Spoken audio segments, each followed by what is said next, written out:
Good evening, ladies and gentlemen, and welcome to RLAfterShock, the longest-running podcast, independent podcast that is available. Fuck me, I've completely fucked this intro up. It's completely weird. It's completely weird this week that we're doing. It's just because I've thrown you by not being digital bacon this week. Yes, of course. The main piece of news we're going to focus on this week is the fact that Digital Bacon is ill as fuck. This weekend he was in Belgium covering a LAN event, and when he came back, he had like the worst LAN flu in the world. So he just said, "Can you just get Crafters on the cover for me, mate? I can't be fucked." So I was like, "All right, fine, sure, whatever." I get a week's break. Dear. It's okay because I'll be back on with him next week for the TCS Esports League and for more RLAfterShock and for another tournament that's getting announced very, very soon. You can get to news about that hopefully very soon indeed. Probably not on Aftershock, but obviously, Crafters, welcome to the show. It has been a little bit of time. How have you been doing? It's been all right. I spent the weekend in London going watching an NFL game, so that was fun. So I've been off the radar in terms of watching the Rocket League this weekend. When did you get to London out of interest, actually? I got there Saturday afternoon. Got the train. Saturday afternoon. Oh, damn it, man. Yeah. If you got there like Friday afternoon or Friday evening, I could have invited you to Face Down, man. Oh my god, this weekend was sick as fuck, dude. Like me and Bernardo, man, we went out to a club called Face Down. Oh really? It's essentially like this. It's funny. It's the same place where I met John Robertson. Actually, it was basically like this. I remember you saying this that alternate sort of like alternative sort of emo rock metal sort of club. And me and Bernardo, man, we just planned to go for fucking ages. I brought him out. I swear to God, it was his first mosh pit. I've never seen him out smile hard, like bigger in my entire life. It was ear to ear. It was fantastic. Beautiful. It is something I'm never going to forget. And hopefully we can do it next month when the Halloween party rolls around. But you should have come down, man. I should have told me you were going to be in London. I should have. I should have invited you. I only tweeted once in the weekend. It was just like I tweeted like the picture of the stadium like inside. I was like, "Are you ready for some football?" I caught that at least, so you know. But yeah, anyways, we're not going to be talking about parties and Darrens and whoever the hell else we had over the weekend. We're going to be talking about Rocket League because, of course, a big old week of news and not all of it was great. The first week of league play kicked off. That was a pretty good, decent thing. But also we're taking a look at some news in regards to Fadeaway, potentially looking to sign with an organization. And we have some drama in the Veloce camp. Plus, the tickets went on sale for RLCS and they did not go down well. Of course, all this and the results from the first week of RLRS and RLCS League play coming your way for RLAfterShock episode 48. Let's get into the news and we'll start light because again the bullshit comes second. So we're gonna, as always. And we got this little screenshot I took because I had a feeling this tweet would get deleted at some point. But Extra tweeted that he's in some sort of place. I don't really know what to call this. Like this looks like some sort of like mobile home in like Spain or like, you know, one of those like small little like I don't want to say shanty towns or anything like that, but one of those you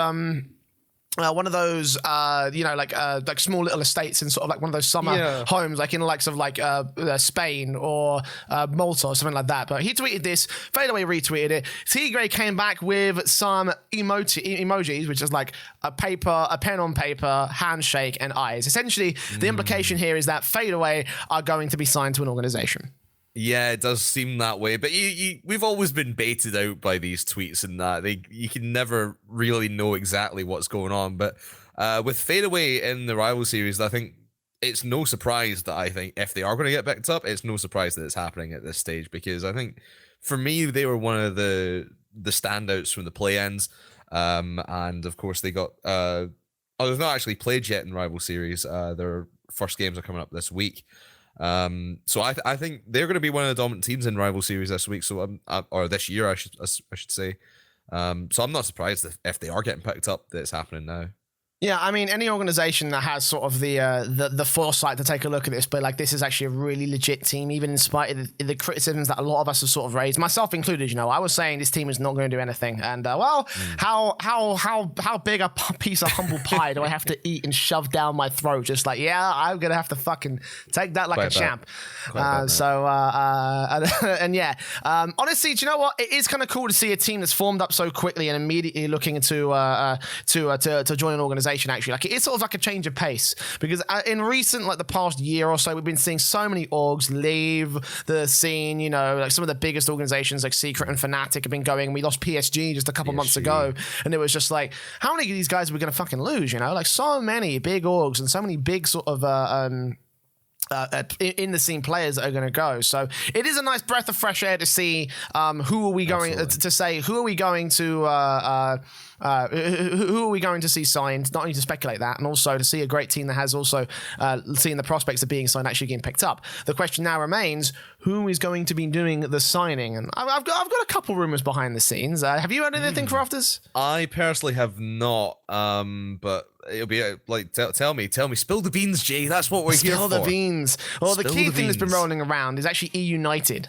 People have been saying E United are looking to pick this team up, which I believe is right now the most likely rumor. I think, yeah, that's certainly the one I've heard the most. I remember hearing the rumor that E United were going to originally pick up the Peeps before they got picked up by the Pittsburgh Knights. So I wouldn't be surprised if E United are going to be one of those teams. I don't know who else could possibly. Maybe, who knows? Maybe Fnatic could come back. They're not fucking coming back. They're not coming. Yeah, for a rival series team especially, I don't think Fnatic would jump in at the ground floor. They'd want to pick up a CS team, not Counter-Strike team, RLCS team. Yeah, it'll be interesting nonetheless.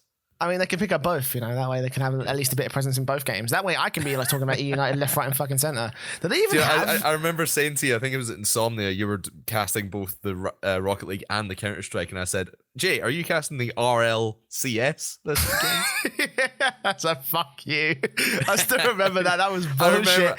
You said, fuck you, and you just walked away.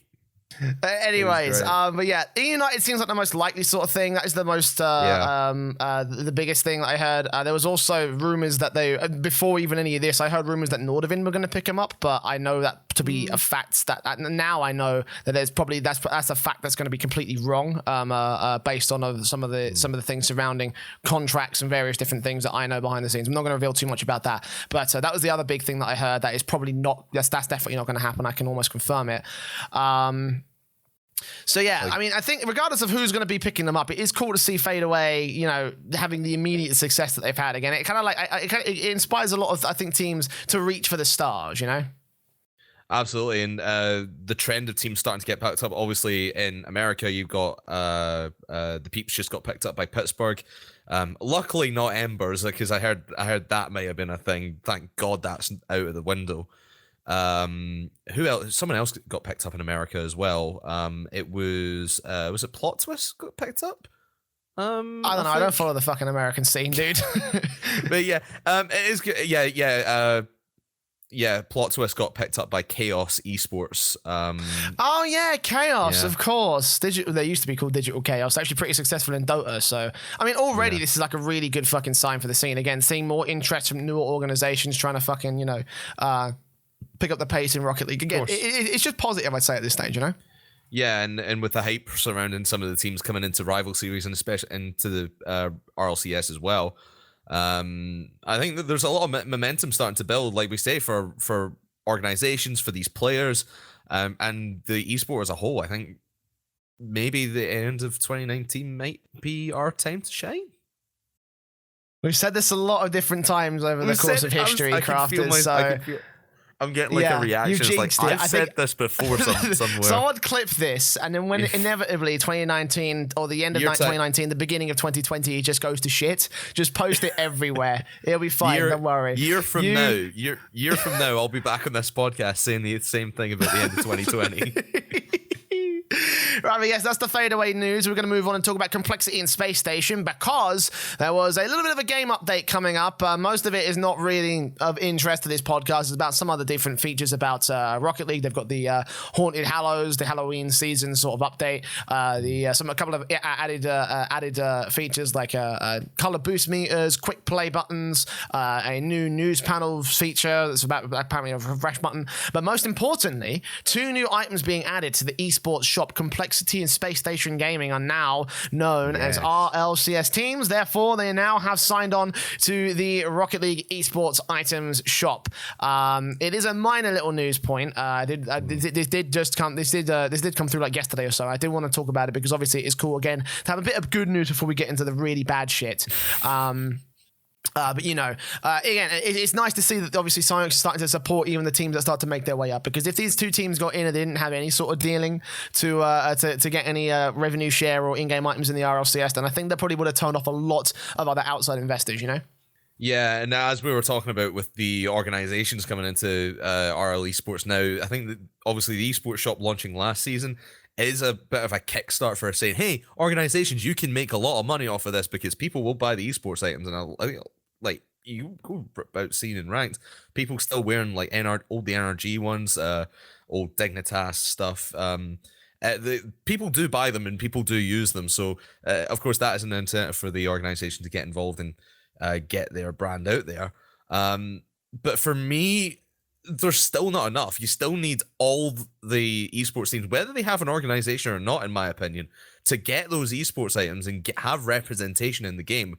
Because I think that's how you get fans at the end of the day. Because like for the casual viewer who sees this esports shop in game, it was like, oh, maybe I'll go check out the RLCS. Oh, look, they've got Renal Vitality stuff. I guess that's my team.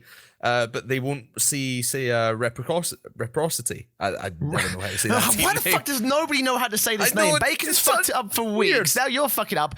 Reciprocity. Reciprocity. Okay? There's no there's no Veloce items. There's no Veloce items either. So maybe they will get fans off the casual viewer because, say, Barcelona and Vitality already have items in there. Mate, do you know what? I think actually if you could make some really sick items out of Veloce, out of the Veloce brand as well. So that would be really cool as well. If they could sort something out with those guys, then I would absolutely love it. Especially because it seems like Veloce are gearing up to be a pretty decent force in the RLCS. But actually we'll move on to that right now. Actually, we'll talk about their roster move or their new confirmed lineup for RLCS season 8. Obviously, a few months back, they confirmed that Cassio was going to be introduced. Miztik has moved from Wonder Sub to the coach role for the Veloce side, which I think is appropriate. He's kind of getting a little bit washed.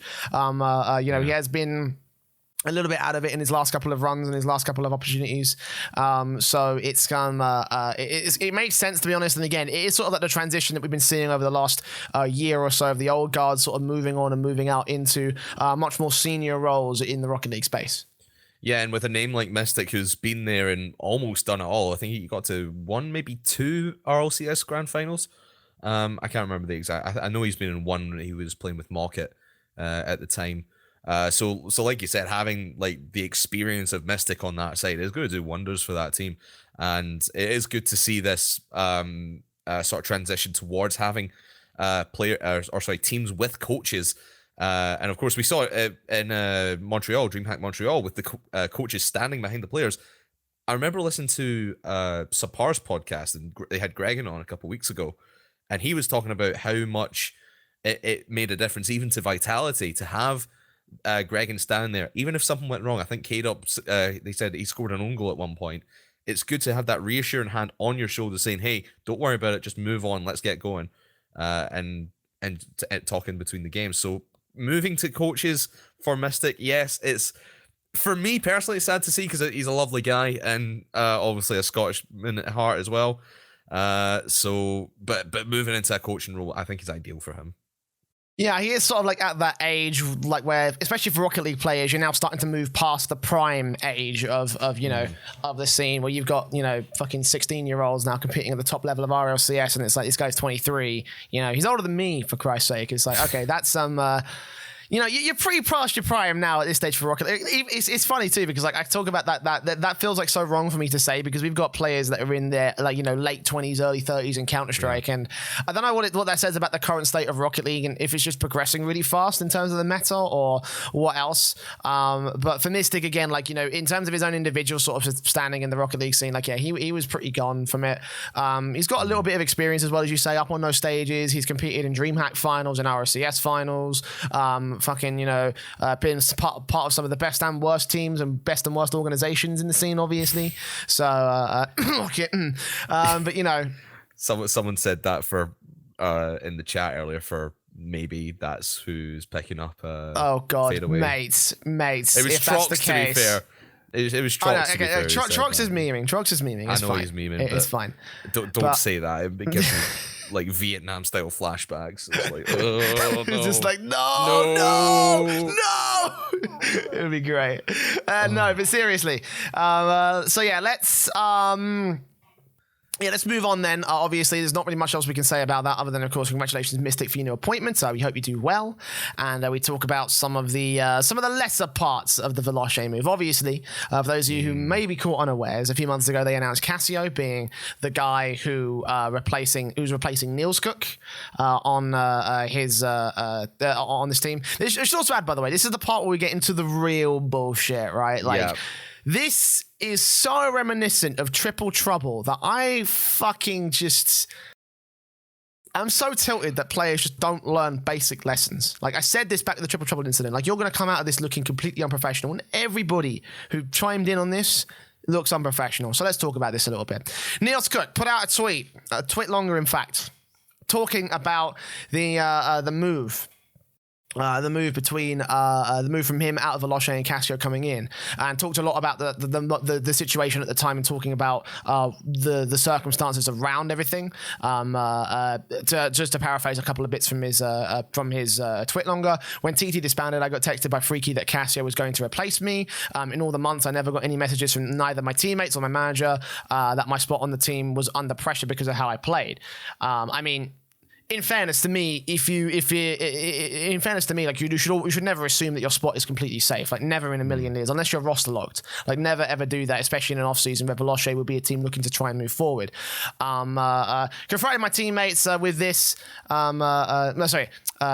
Yeah, so it came as a small surprise. I say this because I knew that they were trying out other people behind my back, confronting my teammates about this, but I always got the same BS reasons back. I always had to find out through other people messaging me, saying that they were practicing with so-and-so. In my opinion, don't start practicing with a new third until you either kick the existing third or you let the person know far in advance he is going to be kicked. Well, guess what? Neither happened to me. I was basically shoved into the sub spot since we all still had contracts going. So it was either subbing for a team that I resented or step down from my team about a half week before the signups for the new RLCS team. I'll make it clear to everyone, I don't blame them for collecting the free RLCS ticket. I blame them for acting/handling the way that they did. I'm going to start with you on this one, Crafters. What's your thoughts on Nielskoek's initial thing? It's just the airing of dirty laundry in public. I'm not a fan of it. Obviously, the circumstances behind it. Like I'm just reading through this, and this is triple trouble. Oh, this is Triple Trouble 2 again, and it never, like, Veloce is already still together, just with Nielskoek removed. So his situation is a bit pressured, and it's a bit, this should never have happened. Even if they did want to remove Nielskoek, like they said, if they wanted to try a different third, he should have always been kept in the loop about that, and he should always have been informed, right, saying, hey, Niels, we're going to try out different thirds. We're going to still keep you for now, but we're going to try out different thirds just so you know we might have to drop you. And obviously keep him involved in that conversation. We should never, in where it's sports, esports, whatever, you should never keep anything from anyone in a team, because there is no I in team. There's no two people in team. There's everyone in a team, and you've got to keep everyone informed. And it just, again, it just reminds me of Triple Trouble, and it's heartbreaking to see, because I love Niels, but he should never. This should never have happened to him, really. Well, this is a problem I always bring out. Did. This is a problem I always bring up with fucking like just esports teams in general. Everyone likes to treat it as a democracy, and it's like that is the worst fucking way to treat your team, right? You need to treat it. You need to like hire a head honcho. You need to like find an in-game leader or find a coach, most importantly, that will have the final say on what's going on. And yeah, everyone can bring their opinions to the table, but at the end of the day, someone needs to have a vision for what the team's going to be, and that's the problem with this democracy, because they're just like, we'll try a new third, and then there's communication issues, and then we have shit like this going on. And then obviously, then it comes to situations like this where everyone's like, I'm frustrated, I've got to put this out on Twitter, which I don't think Neil should have done. I don't think No. Neil should have done it at all. I don't think Flame should have put out his tweet longer. I don't think anyone should have fucking done this. What they should have done is gone to their fucking DMs and talked to each other about it and, you know, hashed it out. Gone to call in a Discord channel, say, this is my problem with you. You know, I wanna sort this out because, like, you know, we've got to move on better than this. We've got to be better than just putting our shit out for the public eye, you know? Like, you wouldn't believe some of the DMs I've sent to some of my co-casters, and even fucking Bacon gets a lot of shit from me, you know, like, because we fucking, you know, because we know that if we have a problem with each other, we fucking men about it, and we're gonna fucking talk about it. We're gonna air out issues with casting. Like, there was an episode of RLAfterShock where I didn't even publish it because it was so bad, and I was like, we have to talk about this because this was terrible. And we're fucking men to the point that we will just say, okay, yes, it was terrible. This is how we're gonna sort it out going in the future. If we had done this in the past, even if it was the case that we don't feel like you're a good fit for the team, we want to bench you, want to try out new thirds, that's fine. That's fine. Just go at it, but keep people in the loop. Unfortunately, Flame disagrees, as is point 2. He put out a response to Twitlonger, which is just is longer. I'm going to try to do my best to paraphrase as much as possible, but I won't lie to you. I skim read this Twitlonger and the third Twitlonger because I'm just like, fuck this. It's triple trouble all over again. I'm fucking sick of seeing shit like this. So the first point to make, which I think is the most fair point in this whole Twitlonger, is people assume we wanted to take Cassio for RLCS, which is understandable, when in fact we only got informed about the whole TT situation the day it all went down. In fairness, most other people only got informed about the TT situation the day it went down. I think that we at Aftershock were the only people that knew anywhere within 24 hours in advance. We got the information that Ronicky signed with FC Barcelona 24 hours prior to him quitting the team, 24 hours prior to the announcement going out. We were the only people to get that, by the way. Like, the only people. Everyone I've talked to since, no one has said they've had any information other than that, right? Every single person, we're the only people that knew about it. So fair play. I can understand why people would assume that in the terms of the RLCS and the grand scale of things and looking back in hindsight. But the truth of the matter is that most of the people, they did not know about the TT situation. Freaky told Niels that apart from Cassie, we were not feeling confident with any of the tryouts we had with other players, which to me sounds like you're trying to fucking, goat him into staying around and keeping about a little bit just to try and make sure that he doesn't quit the team in case you can't find a third, which is incredibly scummy, by the way. Like, you know, if you're gonna, like, you have to make a decision right there and then. You should inform him, like, look, we are trying out thirds. We're going to let you know what's going on. But in the end, if you find someone, then you have to let them know even more, because keeping him, dragging him on is not the right way to go about things. It's not at all. Yeah. Right? Like, it's a bullshit way of trying to construct your fucking team. And again, this is the issues that come up with democracy. If you had someone, an overarching head, a manager, a coach, a captain, someone who's going to take charge and be the dictator in all this, then this is a situation that will never work out. Because even if you do keep someone on as say just like a temporary third, if they kept Nielskoek on but told them, hey, we're going to look for a new third, that at least gives Nielskoek the opportunity. Crafters, your mic has gone funny again. I will fix that. 2 seconds. That better? I think it is. Yep. Cool. Okay. Right. Sorry. Anyway, Crafters' mic is shit, basically. So continue. Yeah. We'll power through. We'll power through.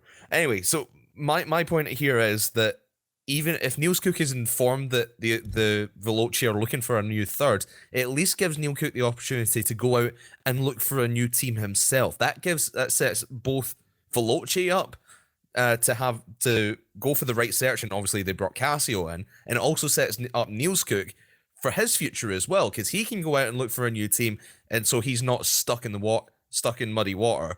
Whereas in this situation where he's getting kept on but not being told anything, it's just scummy. Like you said, Jay, it's just bad for. It's just all on Nielskoek, really, and like you said, decisions like this need to be made by an upper figure, not by the players themselves. So Flame goes on to talk a little bit more in detail about certain things. He says, he talks about mentality. Obviously, Nielskoek said that he had the worst mentality ever playing for Veloce. Whereas Flame contests the idea, saying that he was the one cornering the least. And that, he only got 25 hours in Rocket League over the course of 2 weeks as a professional player, which I don't really know what the numbers are looking like. Usually it sits around 30 to 40 hours, depending on your level of on your level of play. And even then, considering that this is Veloce, a part-time team at this time, still playing in the RLRS, not really, at that level where they're competing at a full-time basis, as far to my knowledge at least, I would understand that 20-25 hours would be roughly about there. It is over 2 weeks. There's also that little bit of number skewage. Again, I don't know how verifiable these facts are. I don't have Nielskoek on Steam. I can't take a look at his numbers. I'll be honest, I don't really know how to do that because I'm a bit of an imbecile in that respect. But Cassio let Freaky know about Ronicky leaving and that he might be staying in Triple Trouble. You knew that, and Freaky said that he doesn't want to think that he doesn't think we'll make a roster move unless Cassio changes his mind about wanting to leave TT. You can imagine that sucks, but however, it's a part of RL, as many players know, and Freaky had experienced it himself, which is also pretty roughly lines up with a lot of the Triple Trouble situation. Like, yes, that's exactly what Ronicky said.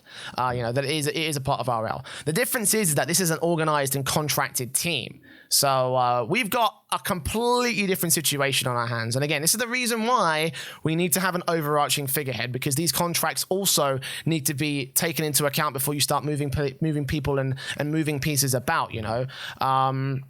Especially on a team like Veloce, who, like you said, is contracted by an organization. Like Veloce, who is an organization, has backing behind them, and should have at least some kind of manager or some contact within that organization that the players can go to, and should be like direct line of communication with, or direct report to. So they should at least have someone that they can go to for a managerial standpoint. Whereas in with Triple Trouble, obviously they were just on their own. They didn't have an organization, so that kind of just got blown out of the water all by itself. Veloce, as an organization, should have had a handle on this and should have at least fanned the flames on it a little, or sorry, doused the flames a little bit. Not Flame himself, obviously, but should have at least been that voice saying, "Hey, don't air this on Twitter. Let's get this sorted out privately and then put out a statement afterwards." This is part of the reason why I really appreciate FC Barcelona, by the way, because I don't know if you're aware, but Bluey's basically kicked from that team. Okay, he is basically out. That is the long-term goal for FC Barcelona. The only reason why he's still there is because the management stepped in and said, no, you're going to play. And in the end, they ended up selling Alpha off, which is a really terrible idea overall. And I think they're going to be regretting that, as we'll talk about a little bit later on down the road. But moving on with Flame, let's talk about this continue on. He says, you mentioned that we only told you a few days before signups closed. It's completely wrong. You knew in July that Cassio wanted to team with us, but you also said you didn't want to bring him on unless he was going to leave Triple Trouble. Again, you strung Niels along for the fucking ride. So, you're kind of telling a fucking, a bit of a contradictory story here in your twit longer, mate. Like, it doesn't really work out in the same way that you seem to want to, say you want to say it. And I have no doubt that the best decision, I have no doubt you knew that that was the best decision that me and Freaky could make at the time. Which is fair enough. That's uncontestable. In the end, it is Cassio. It is a arguably better player than Niels. You had more than enough time to find a team you're comfortable with and want to play with, and it looks like in the end you actually found that team. Saying you had more fun in the weeks playing with them than a whole season, blah, blah, blah, blah, essentially just responding to his initial thing. You also tried to persuade Cassio's decision by telling them how bad of a teammate Freaky was when I'm sitting here struggling to find out what he did to you. We both agreed to give you another chance to dream out Valencia, as we had thoughts of trying others before that. But after Valencia, we decided it was best to change roster. If you wanted to hate me, Freaky or anyone else connected with what happened in the end, that's fine. But I have to make this tweet a day before our first RLCS games. And as you can imagine, I don't want to be sitting here writing out when everything should have been kept private in the first place. And yes, it should have been kept private. I will say that on the part of Nielskoek, that was his biggest wrong, taking it out. Another thing that I will say, though, I don't think this was contested by Niels in his second twit longer. I won't lie to you. I didn't read the second twit longer because I couldn't be fucked with it. It's even longer than Flames. Oh, Jesus. Oh, God. Your mic's still going, by the way, Crafters. Sorry. This is a bit of a shit. We'll keep going with it. It's fine. Don't worry. Yeah, no. But it's like, if we're going to start chatting shit about each other, like, can we not? Can we just fucking not? Can we act like fucking professionals again? Can we not be men? Can we not be men about this whole situation? Yeah. Apparently we can't, as apparently Nielskoek proved with his response to the response that Flame put out about Nielskoek's original twit longer, which is long as fuck. I didn't I didn't fucking bother. I couldn't be asked. Like, if you want to read through this, you can. The bottom line still is that how hard can it be to act professionals? Like, I understand. Grown up. You're grown ass men. Just be adults and air this between yourselves. And like I said, if you're playing for an organization who has a reputation to keep itself, you should sort it out behind closed doors, let things play out the way they do, and then have the organization release a statement. And Here's the thing, right? By the way things play out, I mean, Neil's getting removed and Casio coming in, and then the statement goes out. None of this bullshit. Here's the thing. I see Trox in chat, and I see him trying to meme about how teenagers act like 16-year-olds and try to be men. Here's the problem with that. All of them are above the age of 20 fucking years old. Yeah. Like, Flame is 20, Nielskoek is 22. Casio, ironically enough, being 18, has held himself in conduct in 2 drama situations, the best out of fucking anyone. Like, this is embarrassing, guys. This is so fucking embarrassing. Like, you're my age. You're my age, for fuck's sake. You know, you should be able to understand how to hold yourself in a professional manner. Like I do. I do it every fucking day. It's my job. It's my fucking job. You know, this is actually the only time where it's not my job. I can actually release and be let a little bit loose once in a while, for fuck's sake, you know? Like, this is not an accurate representation of how you'd hold yourself in a public demeanor. And you should be taking notes of your fucking teammates, for fuck's sake. Again, Casio, 18 years old, holding himself in better regard than most of the people at fucking Veloce and ex-teammates of Veloce as well. Like, bloody hell. Bloody fucking hell. I know. Do you remember at school when, like, you would go on, like, a school outing somewhere and the teachers would say to you, just remember the uniform you're representing us in public. You don't want to make a fool of yourself and make us look even worse. That's exactly what's happening here. And it's just Niels and Flame just going at it. They're running around in their school uniforms and kicking over sheep in this petting zoo. It's ridiculous, man. Like, and again, it shocks me so much because every other esport except for Rocket League has learned that as a player, your only real job is to represent your organization, because that's what's going to get you the salary. Because fucking competing in tournaments doesn't make money. Sponsorship makes money. Competing in tournaments is where you get the ad space for the sponsors to represent. And fucking, like, the amount of shit that we've seen from Rocket League players over recent times has just been ridiculous. Again, learn professional conduct. Organizations invest in professional conduct, lessons, media training, whatever the fuck. Players, go out and do it yourselves, right? There are some great people that I can fucking set you up with that will give you interview training, that will give you public relations training, that you can just spend £300 for a day, like a couple hours worth, and that will get you a million miles. Then we have to avoid this shit. Then we don't have to talk about it. Then we don't have to repeat the same conversation we were having 2 months ago. That way we don't have to keep going on about this shite over and over again, because it seems like every other month or so there was some sort of Rocket League roster related drama that some person wasn't talking to some person, and now we've got to put a fucking twit longer out. Now we've got to go ahead and have a blow up on Reddit. Everyone's got to share their opinions, and all the shit that should have stayed private is now public domain. Like, come on, guys, get a grip. Can I just make like a quick contrast to traditional sports? There was a player in the NFL this season, Antonio Brown, and this really I've heard about this, reminds me actually. of this. You know about this. A little bit. He had some drama in his old team in Pittsburgh. Then he got traded to Oakland, and then in the offseason, he had a lot of bullshit with his coach, the management. There was even a story that he punched the general manager in the face, or at least threatened to do that. He released like pictures of all the fine letters he had, and then he got cut from the team, got put to New England, was there one game, and then got let go again. Now he's lost all his guaranteed money, and he's not playing in the NFL, he says, ever again. So it just reminds me of that, just airing all your dirty laundry in front of the public to see, and it just all blows up. And even if Nielskoek and even Flame in this case, if Flame was to leave Veloce and Nielskoek was to try to go find another team, find another organization, this is permanent record. This does not go away. The internet never forgets. In the same way, everyone's going to remember the drama that you caused on Twitter, and it's going to be taken into consideration. If you're signing for an org, it's like, we don't want to sign you because you might cause a shitstorm on Twitter and make us look bad in the process.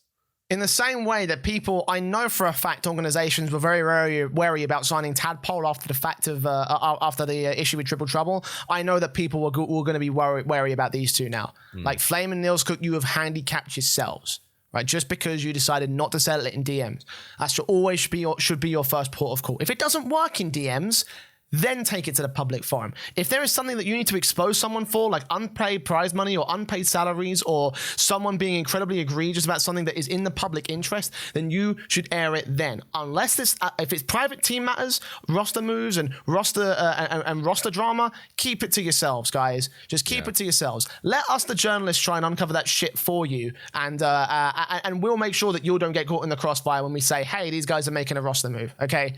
You want to leak something? You want to say something about it? Let us know, and we'll fucking tell the story for you. Right. Yeah. Or if you're part of an organization, get them to release a statement on your behalf. Or if you don't have one, release a sort of a team signed off statement and just cut the bullshit. We don't want to see the bullshit. Even though, let's just be honest, we kind of like seeing it play out sometimes. I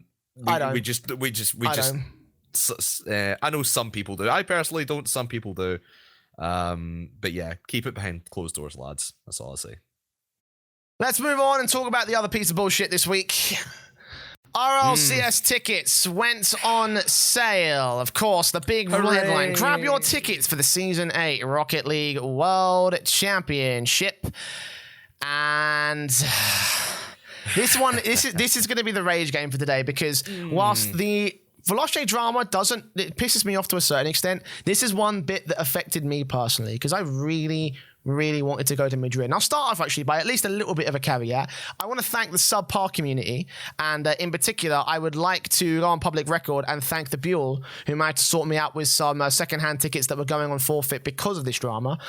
So I will be going to Madrid, in spite of the tweet that I put out a little bit earlier. I will be going. Again, thank you to Cole and Stumpy for helping mobilize the community to try and find some tickets. Thank you, of course, to Crafters, and of course, you're here right now, so thank you, mate. Thank you to Crafters and to Tag Matter, who both also came out and helped me get a ticket, the right ticket that I wanted to. Yeah, anything to get you there, pal, because there was a lot of shit that went on with this. Yes, so let's start with this shit. So we'll start with the announcement itself. Obviously, tickets were going on sale. Tickets for the RLCS World Championship are now available, and it's your chance to catch the heart-pounding action, blah, blah, fucking blah. Click here to grab your tickets. For this World Championship, there'll be two types of tickets. The first is floor seating, which will give you as close to action as possible. The second being the grandstand seating, which is sort of like, basically they're returning to a theatre style of seat plan. So we've got the stage in the middle of the floor. It's not ideal, honestly. I still prefer the arena style with the stage in the middle and this crowd surrounding it. But hey, it's a fairly big arena, and I think it is going to work quite well. I think the problem with that is that the reason why they didn't want to go with the arena style is because obviously they had the 7,500 seater Copper Box back at Season 5, which is the last time they came to Europe, and that was when the upper rafters especially were just not filled whatsoever. So I think they had a couple of worries about whether or not they'd be able to sell European tickets, which I think you really could if you build it in the right way. I also think or you could support the European scene. That'd also be a nice little way in. But Crafters, so your point? Yeah, the other thing about Landon was the tickets went on sale like 2 weeks, or it wasn't long before. I forgot about that little bit as well. Yeah, and it was announced. 6 weeks. It was announced 6 weeks in advance, and the tickets went on sale 4 weeks in advance. I think I'm right in that, but no, I didn't remember this because I do remember that was probably why London was quite empty. No, I think that's probably a decent factor to take into account as well. This time we've got a good couple months before it, so so of course, if you do want to get your tickets, you have plenty of time to do so. But you might want to think about a couple of different things to talk about first. First things, and we'll start with arguably the smallest little bit. Actually, you know what? I'll leave it to you, Crafters. What do you want to talk about first? The seating issues, or the ticket sale issues, or the Spanish issues?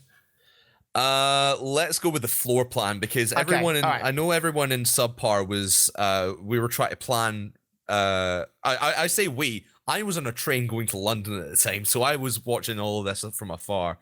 Okay, right. So, So everyone, let me everyone allow wanted me to. Yeah, you. Sorry. Sorry, allow me to insert something that is pretty much a standard across esports. Now, I've been to many esports events as a caster, as a general crew member, or as a dude just going out to enjoy himself at an esports event. I've been to the majors. I've been to the fucking basic bitch level insomnia events. As both, and let me tell you, the standard of seating when you buy a ticket to one of these events is open space. Right. If you want to sell, you might have different sections. Like the Face It Major, they had a VIP section, a floor level section, and a rafters section. Whenever you got a ticket for that event, you got a wristband that told you you're in VIP, you're in premium, or you're in standard seating. So you show that to the guards, and they'd be like, right, you can go in here, you can go in here, you can't go in here, sorry, go away. And that gave you free reign. That gave you free reign to everything in that section. Right. You could sit anywhere you wanted. The reason why is because they recognize that smaller communities or little or larger groups of people will be difficult to manage when you do restrictive seating like they did here for this LAN event and like they did over in London as well. We had an issue with this at London where we actually got asked to move to our regular seating because there were some people that wanted to use the seats that they had booked. This caused a problem because there were people sitting on our fucking seats, and therefore we had to come to a compromise because esports is used to the unrestricted seating factor. Therefore, this debacle could have been avoided entirely if you just unrestricted it all, right? I remember back in Amsterdam. I went to the Amsterdam LAN event, and there was two types of ticket, like you said. There was the general seating, then there was VIP seating toward the front. And apart from that, everything was open. You could sit wherever you like. One day you could be up the back. One day you could be down closer to the front. Wherever you wanted to sit, you could go sit there. And when it came to London, like you say that example, like, I do remember people getting moved about because people wanted to sit there. But I remember for the most part, a lot of people were just happy to just kind of sit wherever because I suppose we kind of just asserted ourselves as the dominant group that was there in 104. So we kind of just move people aside. But then you get that issue when people will just be that stubborn enough to say, hey, I booked this seat, I want to sit right here right now for the rest of the day. And of course that I can see that being the similar issue in Madrid as well. And that leads me to a second point about this whole fucking debacle, and that the tickets themselves, they weren't actually given an official time. I thought they were at one point until I was corrected on Twitter. So big shout out to the guys who had a back and forth with about the whole situation. Also, by the way, fuck half of the community because when I put my tweet out saying I'm probably not going to bother going to thing now. And actually, no, let me say I'm going to say fuck this drama Arla subsection of the community. Just because as soon as they retweeted my tweet, the amount of mentally ill dipshits that came my way, oh my god.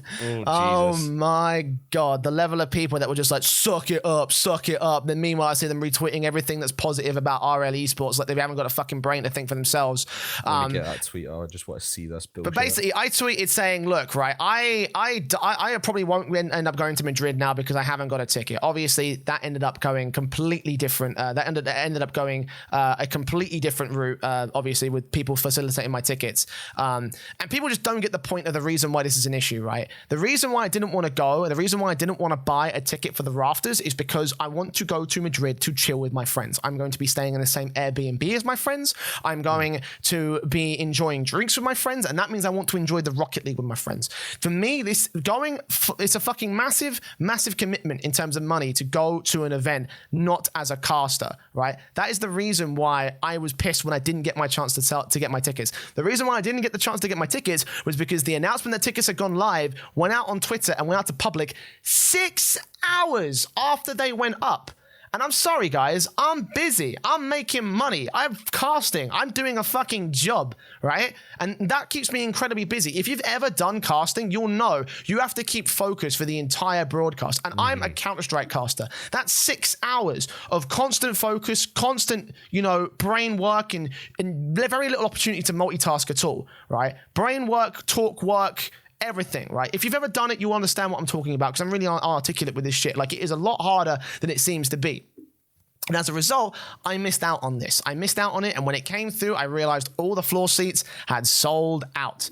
I could not believe what I was seeing. I was like, oh, well, that's a fucking shame. That's a fucking real big shame, because now I don't get to go to Madrid, which is, again, could have been avoided if you just communicated. This is the one thing I think we've had the most consistent issue with Psyonix is communication. Talk to us. Let us know what's going on. Tell us what your roadmaps are. Tell us what your plans are. Tell us what the fuck is going on with the World Championship. People want to come to this, and your hardcore fans are the people that are getting fucked the most by this. What about the people in North America who wanted to get these tickets? They would have had to wake up at 7 o'clock in the morning if they're on the East Coast to get their hold of this, and they would have had no idea. Not unless they were already on commute to work. How the fuck are you going to be there in the middle of a highway drive like, shit, guys, let me just go ahead, get my fucking ticket. Oh no, I've crashed. I'm dead. GG, no re. Like, come on. Like, yeah, it could have been easily, so easily just avoided just by adding a couple of small changes and by communicating the issue there and then. It's not that hard to do. Again, you should talk to my social media managers because they know what the fuck they're doing. They're not even paid for their time. And whenever a show's live, they communicate about it. They communicate everything in regards to it. If it's a particularly big show as well, they will add timestamps and they'll give you dates, right? For a smaller show, probably not so much. But either way, they know what they're doing, and you can take a look through the backlog. They will you can see how easy it is to do. And this is volunteers, by the way. I know they've got social media managers at Psyonix. I know they've got a PR team. So why don't you employ those skills to good use, you know? Then this whole situation could have been completely avoided. Honestly, I think the only reason that we, or I say we as in the subpar community, found out that the tickets were on sale at 3 o'clock UK time was that people went to the website of the venue just to see when they were going out. Because like the one tweet before the tickets went out that at RL Esports put out. Microphone crafters. Sorry. This is going to be a bit of a constant thing. I do apologize for all you guys that are going to listen to the audio versions and get this shit. That's better. Okay. So the only tweet that went out from at RL Esports, and I think this was retweeted by Rocket League, the actual Rocket League Twitter as well, was that it was the day before on the Friday. Tickets for the Rocket League World Championship will be going live tomorrow. Make sure to tune into the RLCS 8 pre-show tomorrow at 11 a.m. Pacific, 6:30 UTC. And that implies that the tickets are going to go live. That's where I made my fuck up. That's where I made my fuck up. And that's where you fucked up. That's where a lot of people fucked up.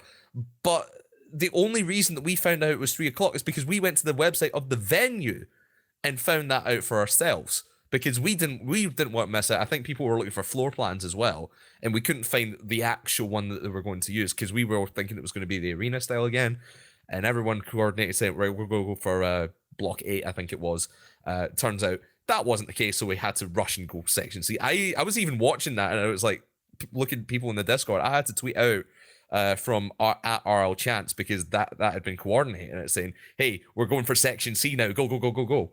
That was another thing as well. I remember we were going to go down like the bottom end of the thing to try and get the thing together. Like we were all ready to go to, what was it, like section 9 or something like that, or I think it was section 8 or something like that, but which would have been right down the bottom. Yeah, which of course is completely cut off because the stage is going to be in the middle of the arena. It cuts off half the venue and only uses the top half. So we had to completely flip it around, realize there were floor seats, and go section C, or what was it? The C section is what we called it, which is also a beautiful name.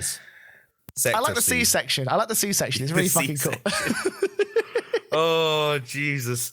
I think I saw Bacon tweet out about something that's like, right, obviously we had Team 104 last time. What are we going for this one for Sector C? And then I think it was C section. C section. We've got to make it C section. We've got to make it C section. Come on, dude. It's so fucking funny. If you say so. But going back to the point at hand, right? You know, because obviously we are still looking forward to this event. The thing is that this could have all been avoided, right? This could have all been so easily just avoided by a little bit of communication and a little bit of organization, and again, just opening up those tickets to make sure they're not so restrictive. Again, you want to give us floor seat tickets? Go for it. go ham, go absolutely ham. But I don't think I'm going to be able to sit near my friends. I'm so glad that Subpar said we're going to go through for all the section C, because that way I can pretty easily just say, hey guys, can I sit, with Crafters? Can I go sit with Bacon? Can I go sit with these guys? And they'll be like, yeah, sure, Absolutely. no problem, because we're all like a big community and we're all like a big little group that are going as one, which is why that's okay in that respect, and that's the way it should be for the whole venue, right? And I think so we've got a spreadsheet going as well for who's got what seat in which sector. I do need to fill out my little bit. That. I do need to fill out my little bit because I got I did get my ticket the other day. Again, thank you to the guys who sorted it out for me. Are you in B or C? Are you in C? Or you... I'm in C. I'm in Are C. you in C? I was going to be in B, but last second the guy came to me and was like, actually, do you want to swap tickets? Because I got a C section. I was like, oh nice. Fuck yeah, you absolute legend. Again, shout out to Bjorn, man. Such an absolute legit legend. Yeah. Because anyway, I was on the train, I had to get someone to buy my ticket as well. And we coordinated my pal Mojo from the Rocket League community. We said, right, you're going to buy the tickets. And then we were spamming him at 3 o'clock saying, hey, you bought them yet? What seats do we have? No reply for a good 15, 20 minutes. And he said, oh, my internet crashed. I'm going to go buy them now. So, yeah, we're sat at the back of Section C. But obviously, like we said, Subpar lads are a fantastic community. And we'll be switching about anyway. So, yeah, that way. Well, let's move on to the next thing, which got the community up in a ruffle. And I think this is probably the more egregious issue, the community getting up in arms, because I don't think that this needed any level of reaction that it did, other than the people who really, really just like don't care about Rocket League itself and only care about the entertainment side of the broadcast, which is fair enough if you do. But then that just means that you are pretty much irrelevant to me, to be honest. I don't really care about what you think because I'm interested in pushing the esport forward. And as a result, we're going to talk about this a little bit. The other thing to be noted is that towards the bottom of the announcement, there's this little quote. While the main Twitch and YouTube broadcast will bring you the action in English, please note that the on-site commentary and show at Palacio Vista Alegre will be done entirely in Spanish. So what that means is that when we get to the venue, it will be an entirely Spanish broadcast there in the arena. I want to start with you, Crafters, on this one, because I'll admit I have heard some good arguments from both sides. In particular, I actually had a really good conversation with Murphy and Tadpole on Twitter, actually, which you can go check out those threads if you want to see. And they delivered some pretty decent points to their favor, and I got some points to my favor as well. So, if you want to take a look at that, then feel free to go ahead. But Crafters, I want to get your personal view on this. My personal view is I'm not sure yet. I need to see it for myself, to be quite honest. I agree with you. I saw your arguments on Twitter saying it's such a good thing that we're going to have a Spanish broadcast as it is.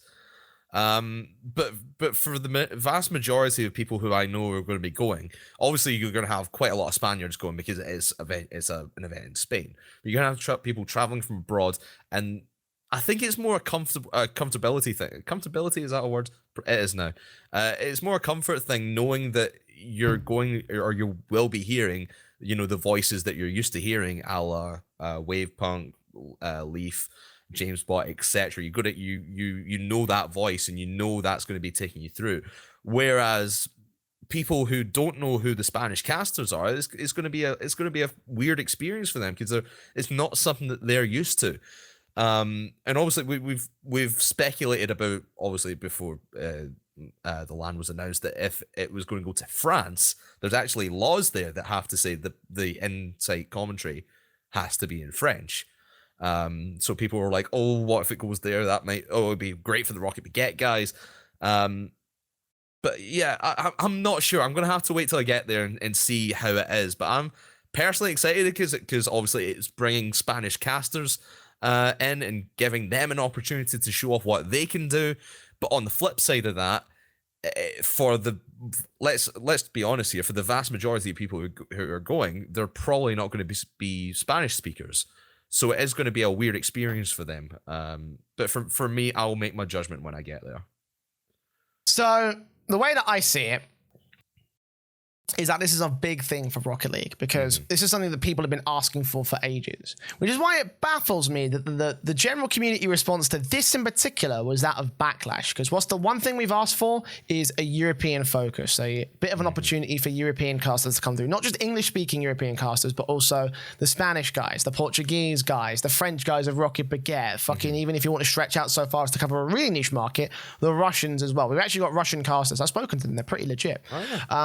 So that's the thing that we've always wanted to see, because we used to have it. We used to have 4 different language streams on English and Spanish, and I believe it was Italian and French as well. So we used to have German one as well. I remember the past. Oh, sorry, no, not Italian, German. Yeah, German. So we used to have all of these things. So we used to have all of them pretty decently well in order for all the previous RLCS finals. So why it would be an issue to have a Spanish thing kind of baffled me.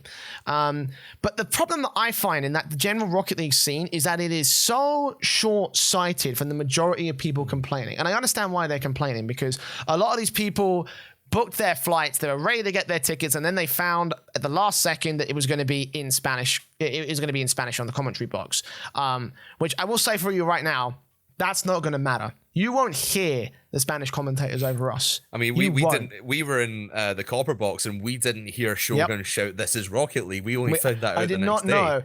I did not know about any. The last thing I heard in that whole play was Justin is there for the shot, barely as the fucking roars took over the thing. I didn't hear Carpet fucking losing his mind. I didn't hear This Is Rocket League until I went back after the stream to hear the call, because I was genuinely interested. I was like, how did Shogun actually break down that whole situation, or how did Carpet actually talk about that in his color role?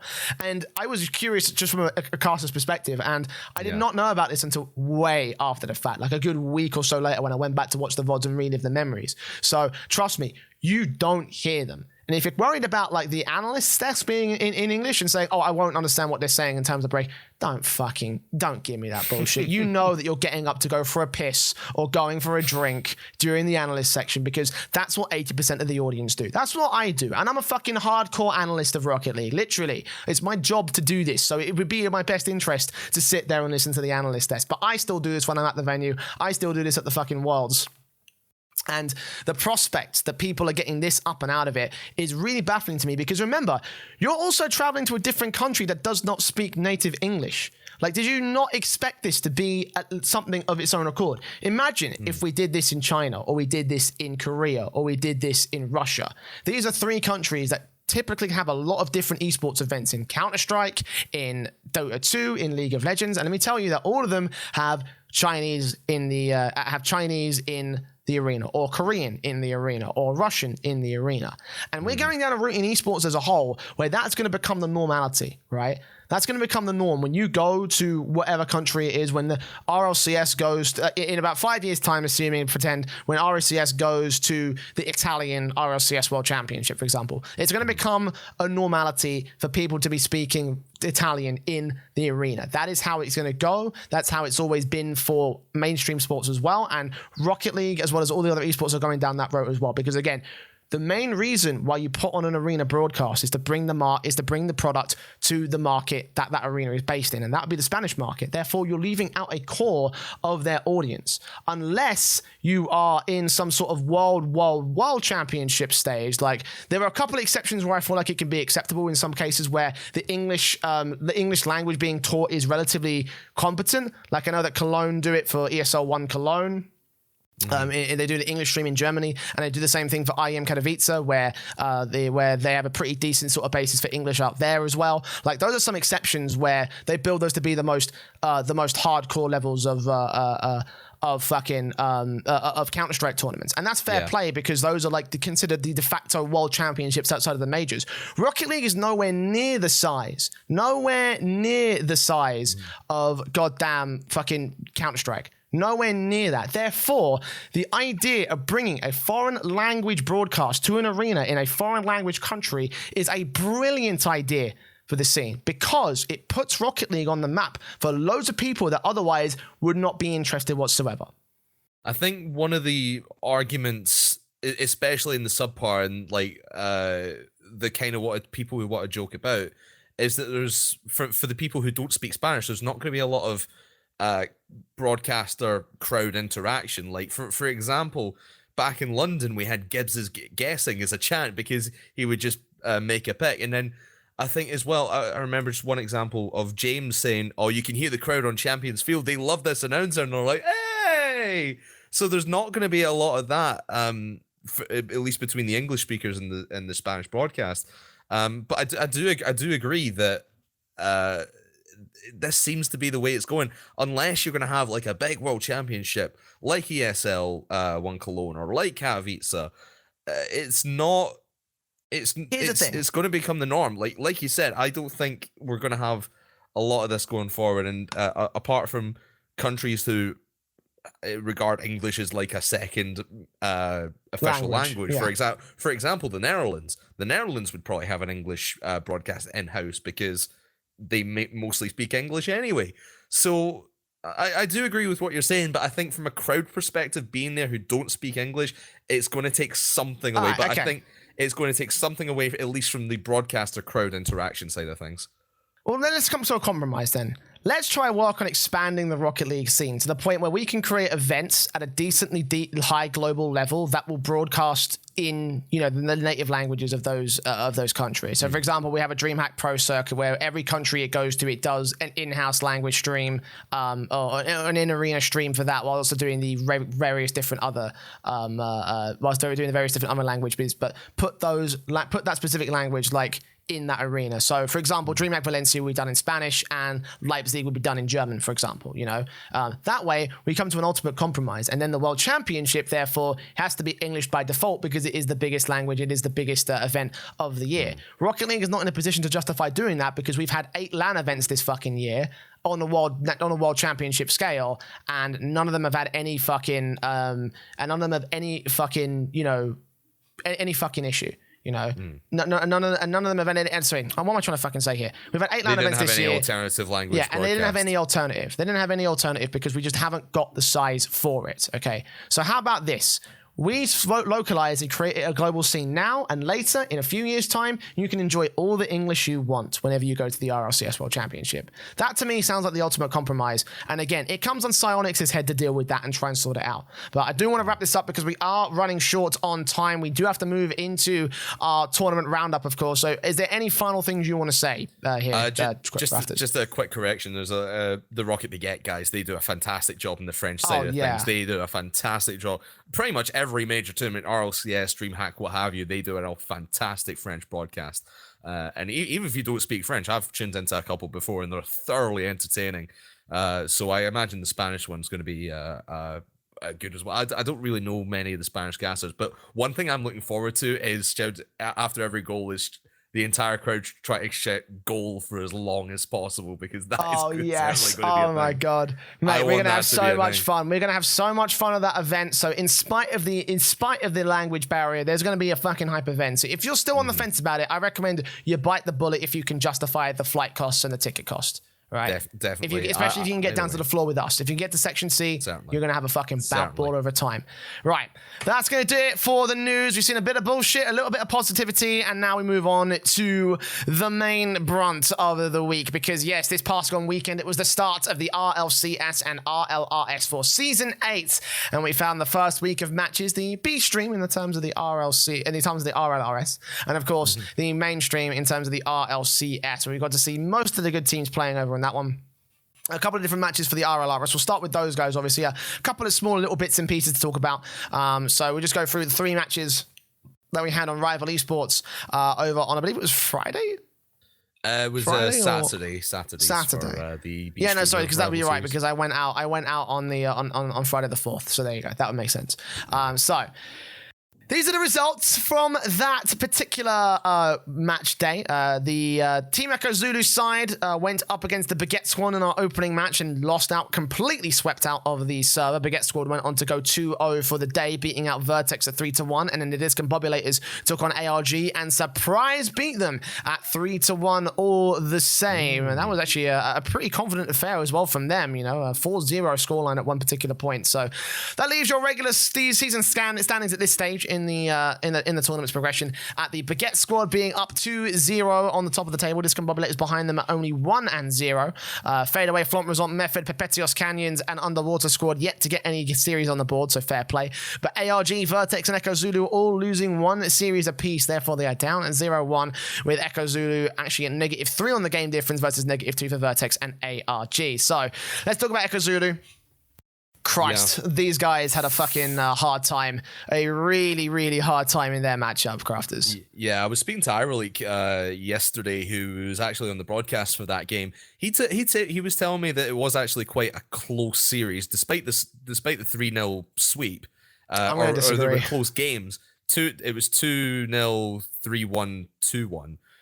He was telling me Echo Zulu were quite defensive and they weren't going for a lot of things. They didn't really seem confident, but they at least didn't make it a blowout victory for Baguette squad. I mean, personally, well, someone would say it was a blowout victory per se. I will say it was incredibly disappointing to see Echo Zulu just playing really unconfidently. And not only unconfidently to the point that they weren't going so far as to try and aggress out of their own half, they were also just baited out of the defense a lot. Like a lot of different times we saw them being pulled away by Baguette squad players, playing off the backboard and playing around the box itself. Usually couldn't defend on that backboard. They weren't always quick enough to the punch on that respect. So Echo Zulu had a really, really hard time in this one.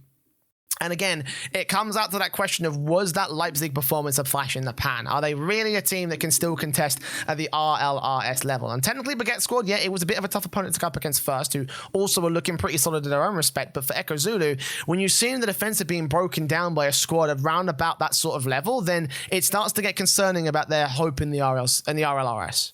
Yeah, and they've got 2 tough matches coming up later this week. They've got Method and Underwater squad to take on, so those are going to be tough matches either way. And of course, you needed a strong start, and every match counts in the rival series, because we've seen it before. Teams with a fantastic record, and it just gets ruined in the last couple of weeks, and they don't make the playoff. So for Echo Zulu, not a great start, but they need to start picking it up this week. Yeah, we'll see whether they can do going a little bit further forward. I'm just going to ask you real quick to adjust your mic as I get into the next bit here. Discombobulators. This was a team that I had pinned as a very big wild card pick, but despite their good run through the bracket, despite the fact that I thought, okay, their goal will be to remain within the RLRS this season, they've come out of the gate swinging against RLRS veteran, excuse me. ARG was their opponents, and they managed to 3-1 them in their series, which looked pretty impressive as well. I was watching that. ARG had a blowout in the first game. From there, we thought that the pace was set. It was not set whatsoever. 4-0 in game 2, and then from there, they ended up winning game 3 and 4. And they looked really, really confident doing it as well, I want to say. Yeah, we didn't get a chance to see them in the playoff, or the play-in, I should say. But great start taking down the old guard of ARG. So who have they got next? They've got Baguette squad next on Friday. So that's going to be an interesting one. See if they can hold their own against the 2-0 Baguette squad, who would you say surprisingly have gone 2-0 up in this first week? Would you say that's surprising? 2-0. I mean, they only had one series, didn't they? No, they beat Vertex as well. What, Discombobulators? No, I'm sorry. I'm talking about Baguette squad. Sorry, no, I'm sorry. We'll talk about them in a second. I just want to focus on the Discombobulators for the moment. Yeah, because again, this is a lineup that I took a look at and I was like, I don't think that they can. I don't think in terms of realistic sort of my own expectations that they can make it happen. I love the guys. Relating Wave was a guy that used to be part of a duo with Distant back in the day, back during the what was it? The Renegade Cup in particular. Actually, yeah. I thought he's got a lot of potential behind him, but I didn't think it was able to be unlocked. Apparently, this team has managed to do some really, really good work with that whole combination, with Virtuoso also looking pretty impressive as well. I'm excited to see what Discombobulators are going to do in the future, because right now, that early performance, although it was only one series, they've got a lot of matches that they also have to take a look at, and I think that as a result, they're going to have a very, very good time. Yeah. I think Discombobulators, like you said, you said their goal was to stay in this thing. I think with the start they've had, they could make a top 4 run, and we could see them in the regional playoff. Well, still plenty of moving room there for them, but we'll see how well they'll hold their own. So, talk about ARG in that respect. So I did have my concerns. I did have some serious concerns about this team because we haven't seen them since the last season of the RLCS and the RLRS in particular. I keep saying RLCS because I'm a fucking dipshit. But the point is that we haven't seen them since last season. We didn't see them since season 7. And we've not seen them compete in basically anything. They did manage to go to an ESL Masters LAN this past one weekend and win that. But actually, no, sorry, they didn't. They got to the finals. And I think they lost it to... who was it again? I want to say GCR. I know that's completely wrong. It was a football club. Actually, let me look it up real quick. RCD Español. So basically the Perpetuos Canyons boys, essentially, with a sponsor this time. So they managed to go up against. They managed to go to the finals against those guys in a Game 7 epic. So.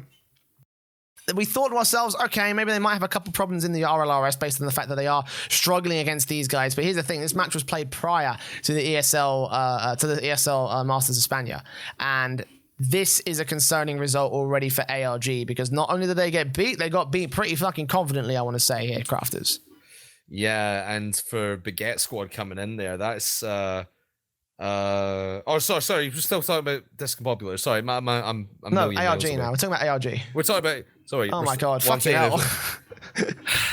What I'm saying is we're still talking about this match. We're still talking about this Discombobulars versus ARG match. Yeah. What can we really say about that? ARG. You can't lose that game, to be quite honest. You've for a team who's held their own in rival series this past season.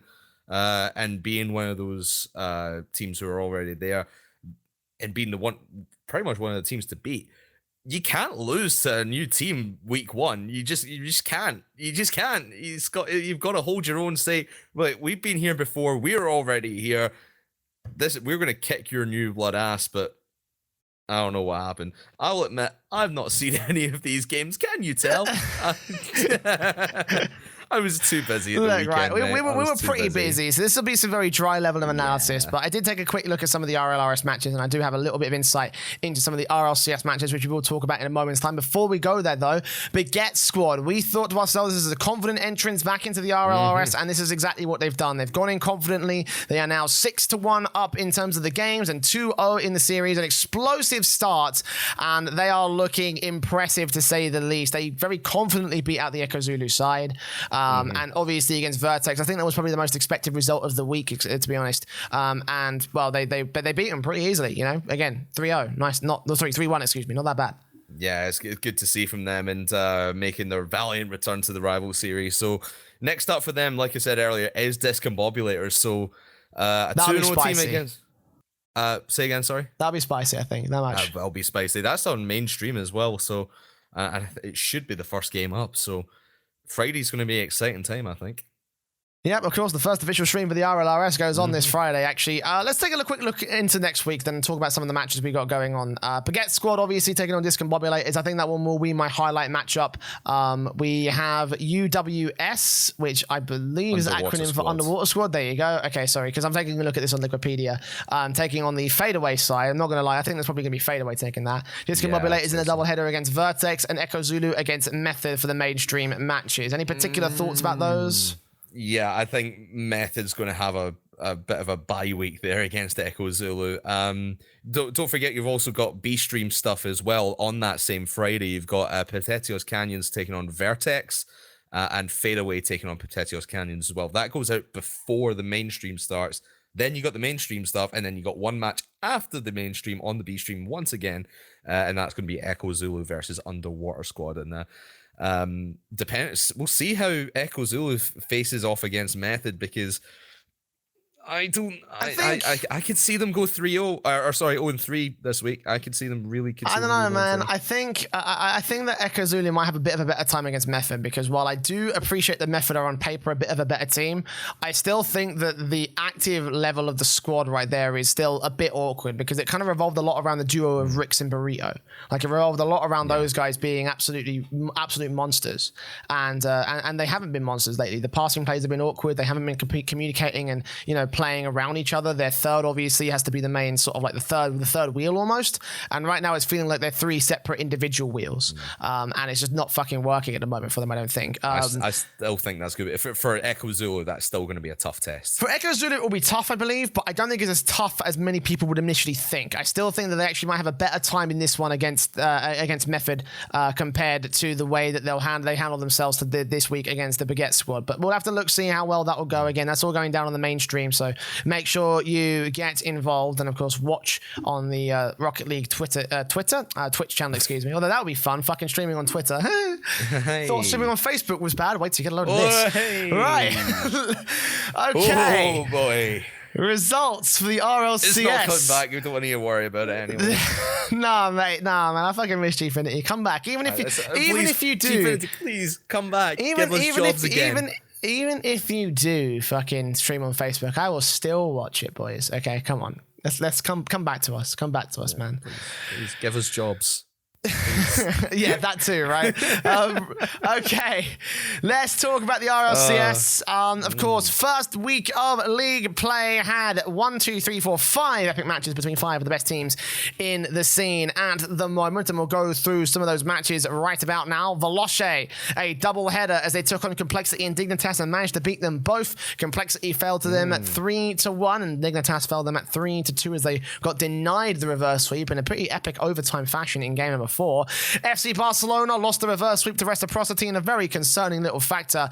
Complexity took on Reno Vitality, and Reno Vitality were able to beat them at 3-1.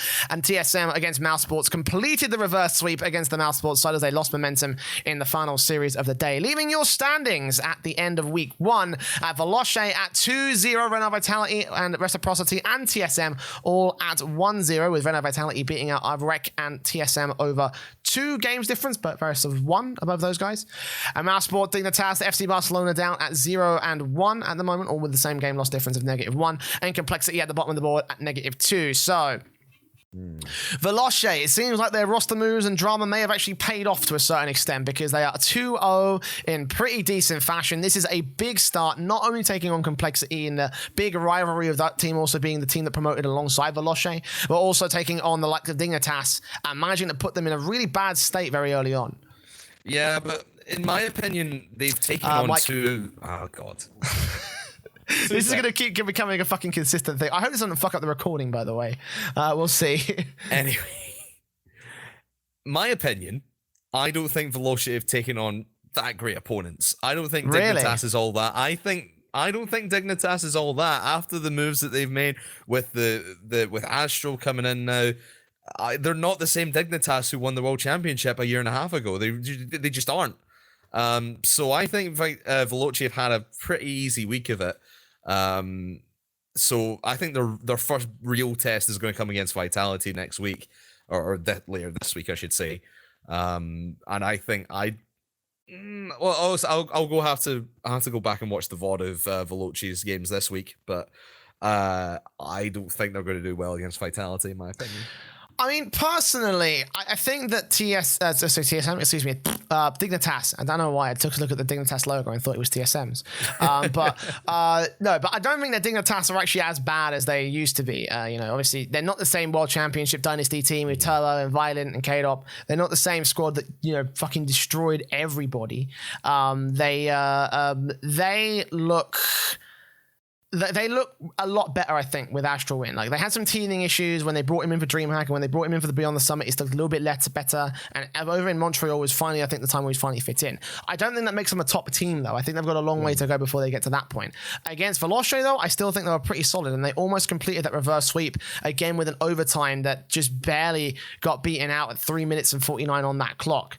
So they've got a bit of a challenge, I think, more so than you potentially predict. I think the Veloci actually had a legit victory in that respect. Complexity also, I don't know, they look pretty terrible. I think that's the only big result that we can sort of take away. We relied a lot on Flakes doing his work, and he was only doing so much. They only got 1 goal in that entire series, in fact. So yeah, Complexity, I will say that was a lower level of competition and something that really fucked up for them. The Dignitas victory, I think that was legit. Yeah, we'll have to wait and see. And the Vitality game is never going to be easy, no matter what shape they're in. But I think we'll talk about Vitality in a second, but Veloce, they're going to have a tough time against Vitality later this week. Yeah, well, Complexity, again, not the best week for them. They looked pretty fucking terrible, not only in that Veloce match, but also in the Renault Vitality match. I'll admit it is a bit of a tough time trying to get a victory above Renault Vitality because they are still a pretty legit team.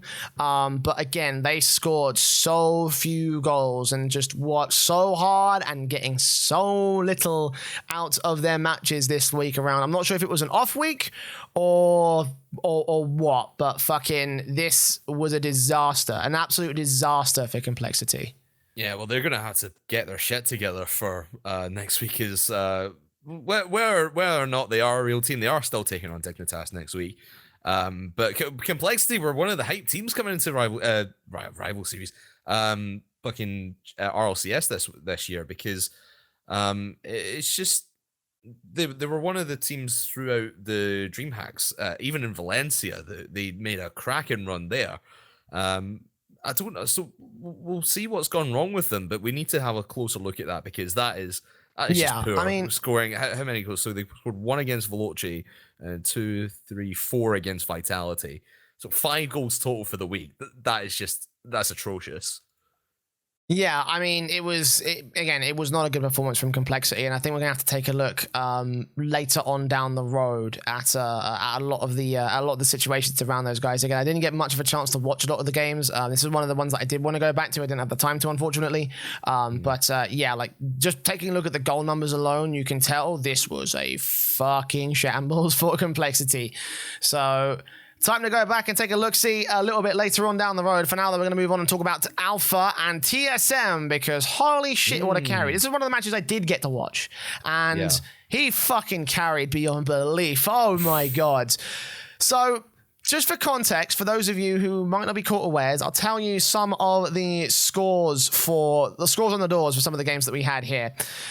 3-1 to Mousesports game 1, 5-1 for Mousesports on game 2, and the reverse sweep for TSM, managing 2-1 every step of the way. And who was the guy scoring all those fucking goals? It was Alpha. My God, like, I thought that this would improve TSM. I thought that TSM would be able to fucking, like, you know, bang it out, but nah. Nah, mate. I thought this was going to be an upgrade. I thought this was going to be amazing. No fucking way. No fucking way. Nah, this team is dead. This team is fucked. This team is so fucked. Oh, dear. Oh, my goodness, Mose. But let's focus on the good. Focus on TSM like we were talking about. Let's focus on TSM because Alpha... what an upgrade. That was my thing. What an upgrade. That's my thing. That's the thing, right? When you've got Alpha carrying you and Mousesports just easing off the gas pedal a little bit to allow Alpha to be able to turn up and say, okay, actually, maybe we might be able to hold a bit of competition in this one, then yeah, we've got fucking problems. Like, we've got real fucking problems, right? I see where you're coming from there. Okay, sorry. I thought you were talking about Mouse for a second there, but... No. Mousesports actually were pretty consistent, I want to say. But the problem is that they thought themselves, we've got this in the bag because obviously Alpha was the only player performing, and then that's when TSM actually started to slowly but surely edge their way through. This team is fucked. Like, come on, you can't be leaving it all to Alpha. He's one of the best players in the world mechanically. That does not mean that you can have an off day. You need to set him up to be able to do something with it. Yeah. And I'm sorry, but Remco and Metza looked awful this week. They really did. If that's the case, then Metza and Remco, like 2 veteran players of the RLCS, they know what it takes. They know that every result means pretty much do or die for anyone in the RLCS, and they need to get as high a ranking as they possibly can. But if you're letting one player run around do all the work, teams are going to know that. Obviously, like coming out week 1, say, right, we're going to put everything through Alpha. That'll throw everyone off. And obviously, Mouse couldn't adjust in the last 3 games. But people who are TSM taking on next week, they're taking on Barcelona and the ex-PSG squad. I'm not saying that. I'm not saying the team name because I can't. Reciprocity. Bloody fucking Reciprocity. Hell. It's not that hard, guys. They're taking on Reciprocity and Barcelona next week. So obviously those teams are going to see that and they're going to try and shut Alpha down as much as they can. So this week in scrimmages and practice, what have you, Remco and Metza need to step their game up. If what you're saying is true, I'll have to have a look myself. I've not seen it, but if what you're saying is true and they're feeding everything through Alpha, yeah, it's dead. Goodbye. By TSM. It was nice having you in Rocket League for a bit. Yeah, again, it feels like another step back for the TSM project as well, because finally they start to get rid of some of the dead weight, and then next thing you know, they bring in a player who just makes the other elements more dead weight, and it's like, oh, great. You know, like this is just like going so fucking well for TSM. You know, for a team that also managed to win E-League and everything as We Them Goals. It's like, you know, this could have been such an amazing prospect, but it's just like, yeah, not to be in this case. That's very, very unfortunate for the boys over from TSM. Of course, great for Alpha, though. He's come out this week looking fucking amazing. And it reminds me so much of fucking Simple, man, like from Counter-Strike. Like, if we had... Alpha seems like the Simple of the fucking scene right now. For him to be able to perform in such a way to carry his team to victory, barely scraping by, like... He deserves better. He deserves to be on the world's best team right now, and he's not, obviously, because that's the lay of the land. But either way, though, like his stock is increased. If you want to put a team, if you want to put any fucking, you know, any money into a what's it, fantasy team, then you want to buy Alpha 3 times. Okay, that's what you really want to do. Okay, right. If only you could. Let's talk about FC Barcelona. We've not been looking forward to their starts in the RLCS, mostly because FCB did not look good in Montreal. They crashed out in day one. We took a look at the Ronicky move and we thought, okay, well, there's some speculation about how well he's going to be. The FCB camp seemed pretty excited about it, but we're taking a little bit of a step back, saying maybe this might not work as well as we wanted it to. And I did not watch this series, unfortunately, but based on the results I'm seeing on screen, it feels like it is a bit of a repeat from the conversations that we were having at Montreal. I'm not sure Ronicky was a good add for this squad. Yeah, obviously we just talked about Alpha being the key piece for TSM there, and obviously we're going to have to watch the games. But if that's the result that they come through with, is a reverse being on the wrong side of a reverse sweep. Obviously, Bluey and Devo are great players in their own right, but we'll have to go see how much Ronicky was actually involved with any play there. See if he was a factor, if reciprocity. I'm getting there. Say it 5 times back to back. Reciprocity. There you go. 5 times. Reciprocity. Fuck kidding, you. Go on. Fuck you. If Reciprocity are able to shut down what they're doing and get that reverse sweep, we're going to have to see how Ronicky fit into this scheme that FCB play. Because obviously Alpha fitted in perfectly, they just couldn't get the results that they wanted to. But it'll be an interesting season for SCB, and I'm not willing to say that their season dead in the water just yet. We're gonna have to wait and see what their results are for the rest of the season. They're taking on Mouse next week, as well as TSM. Actually, that's going to be a spicy match, a revenge tour for Alpha. But we'll see. I'm not willing to call their season dead just yet. We'll have to wait and see. Yeah, I have to agree. Again, I did not watch this series, unfortunately, so I don't really know too much about the specifics. But again, based on the results of what I'm seeing and how low the goals were in the 3 games in games 3 through 5, it speaks volumes of the issues we were talking about earlier, that maybe Ronicky's not fitting into this team as well as we would have wanted it to. And again, that's confusing to me, because the thing that I was hearing behind the scenes when this pickup was brought to the fold was, yeah, Ronicky and Bluey are playing so well around each other, guys. They're looking so fucking confident, and these guys are going to be the next big duo in Rocket League. And it's like, well, I haven't seen it yet. You know, this is still very poor results for a squad that have had such a history of being, just striking gods and mechanical gods, essentially. And it's like, well, yeah, the mechanical prowess is there in terms of what we can see around the striking players and striking elements, but it's not working at the moment. It feels like the striking force is getting shut down by EU defense, and you're getting frustrated over with that because you've got striking players that just have to blow off steam, and then from there, from the mentality game, you just get fucked, essentially. Yeah, pretty much. Again, I'll have to watch it, but you really, with the way that Rocket League's going, you do need to have at least a duo in your 3-man. You're going to have that. I mean, back in the day, it was Mets and Mog. You had Marky and Cookser. These days, I would say it's a combination of all the Vitality guys. I'd say more like K-Dop and Scrub, actually.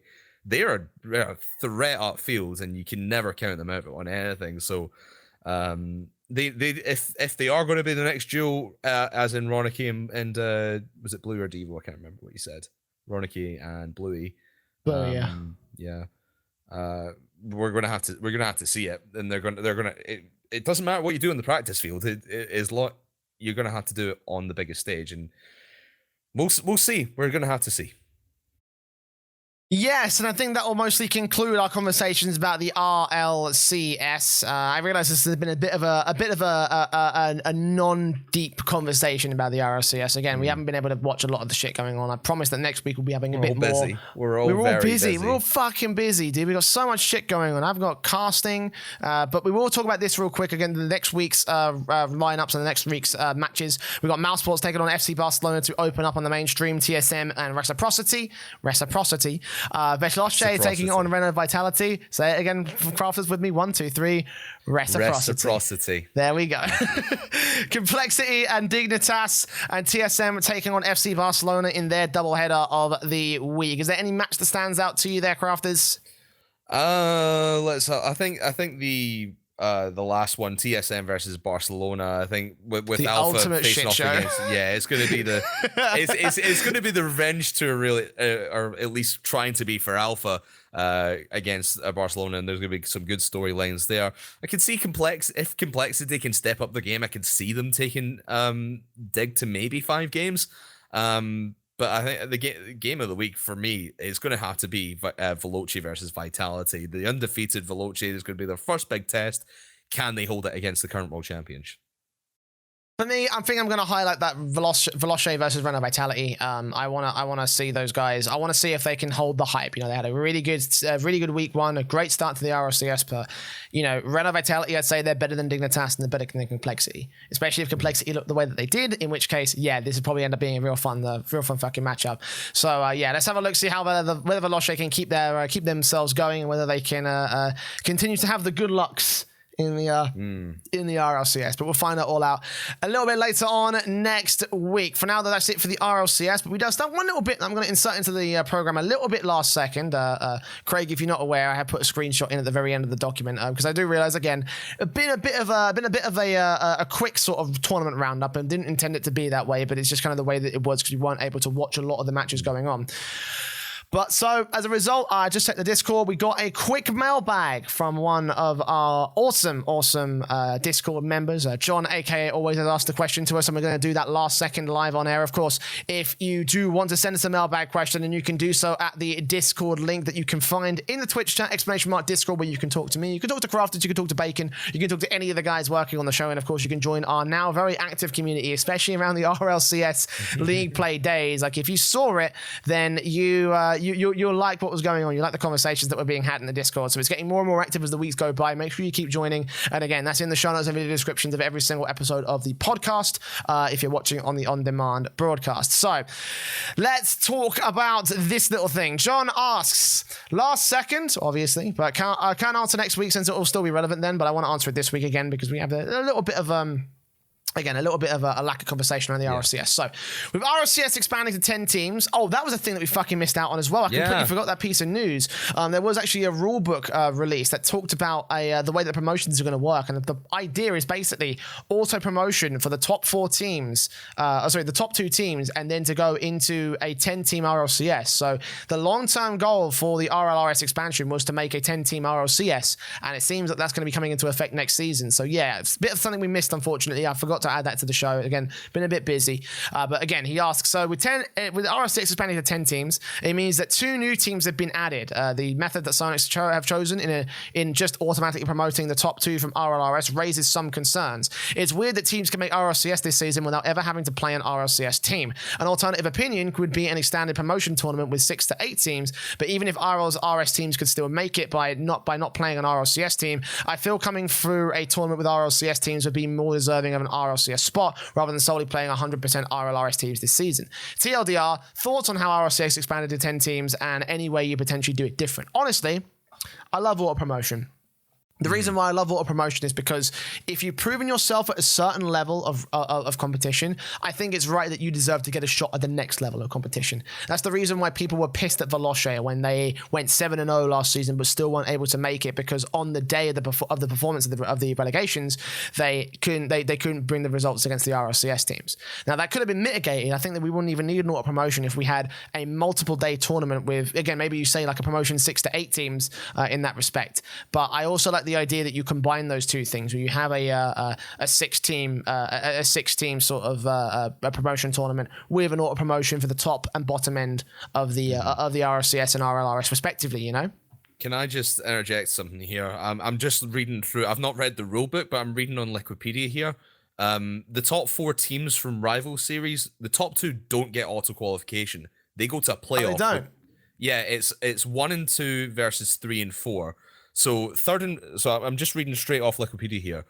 For a regional playoff, best of 7 page playoff system. 3rd and 4th start against each other in the lower bracket, while 1st and 2nd in the upper bracket, playing a double elimination bracket to determine the 2 teams who auto qualify for RLCS Season 9.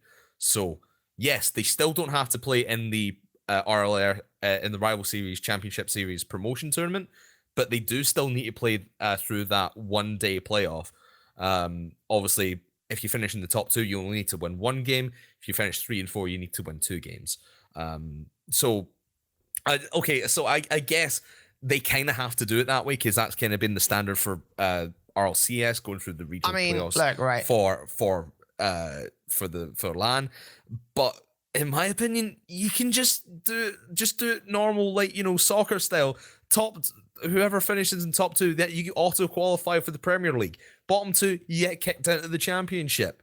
Simple as that. I don't understand why you have to go through this shitty playoff. I mean, personally, I like the idea of a playoffs to sort of like put your placing in terms of the rival series. Again, the main issue that I find again is this on the day performance. They fucking love to do it on the day performance. The play-ins with the playoffs, whatever. The play-ins, the playoffs, the play-outs, the play-ups, the plays-downs, whatever the fuck you want to say. All the play days, they're all about on the day performance. And it was the same thing with the promotion tournament.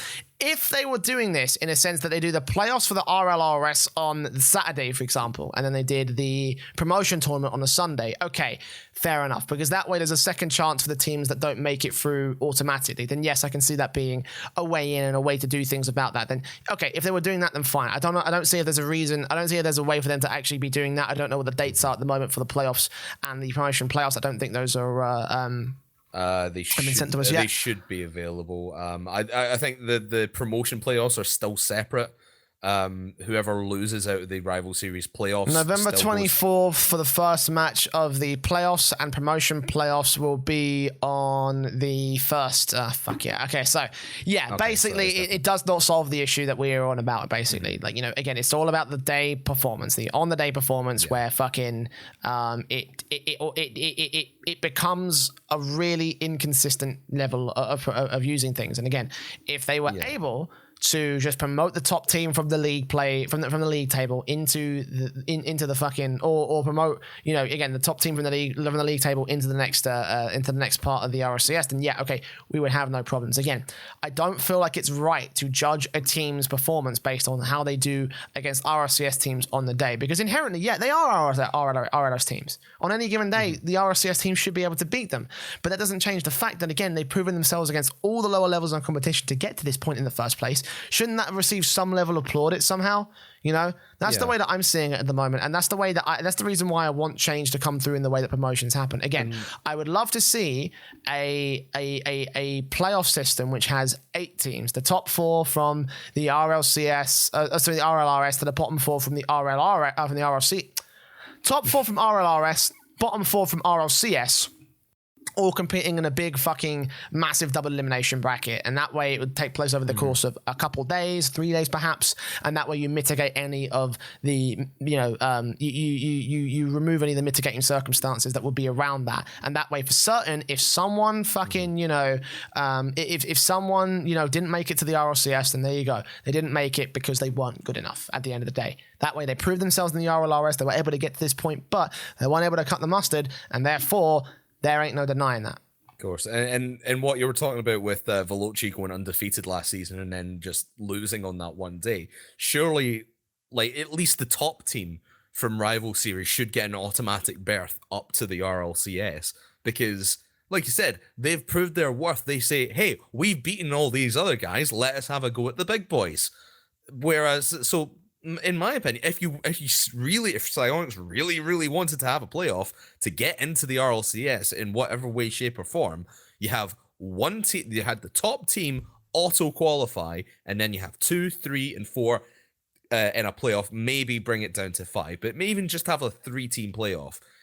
Just have that auto qualification spot. I think that's what we want them to. We want them to move toward some kind of auto qualification. And I think the questions from this, I think this season is going to be a little bit of a weird season because you got the 10-team rival series, 8-team RLCS. So it'll be interesting to see how they restructure everything. If they are going to restructure it, like a complete re-overhaul of how everything is done next season. It's just going to be interesting to see how things play out. But obviously, this isn't ideal. It's something. You can still get to championship series without playing an RLCS team, but it's still not great. I think the thing that's definitely going to have to happen is for the RLRS promotions. I don't think we can have 2 teams auto promote anymore, because unless they wanted to replace those 2 teams with the bottom 2 teams in the RLCS, then okay, then maybe that might be able to work out. But I also personally, I would see the best way to do it is, again, just to take top 4 and bottom 4 from each league and just put them together and say, right, the top 4 of this get into the RLCS essentially, and again, just do a ridiculous format, a double elimination system, spread it across a weekend, and that will decide the teams in the RLCS. That way, everyone gets plaudits. That way, the teams that competed in the RLRS that made their flawless seasons work won't have to deal or worry about any of the major problems that come with playing in a 4-team promotion playoff. Essentially, that way you can do it in a certain fashion that means that, right, you get a lot of Rocket League over the course of a weekend. You have to play a lot of matches, and you get to be able to be consistent, even though you might be able to have a couple of off days. Essentially, that way the off days shouldn't matter, because overall, the course of 3 days, if you're good enough, you'll still be able to make it in, right? And again, if you do it for a double elimination bracket, that way it's all down to a second life. That way you can have a day off, you can lose a series, but you can still come forward and you can still make the lower bracket run, you can still make it into the RLCS. And that would be my ideal way of doing things. Other than that, I want to say auto promotion for the top 1 and bottom last player team, and then promotions for 2nd, 3rd, or 4th, and 7th, 6th, and 5th, or 9th, 8th, and 7th next season. That would be the way that I do things. Yeah, it's going to have to move towards that. And I think someone might correct me in Twitch chat if I'm wrong, but I think I saw somewhere that next season of Rival Series is going to have 12 teams. I think I saw that somewhere, or I don't know if it's people just speculating on Twitter. But 10-team RLCS, 12-team Rival Series.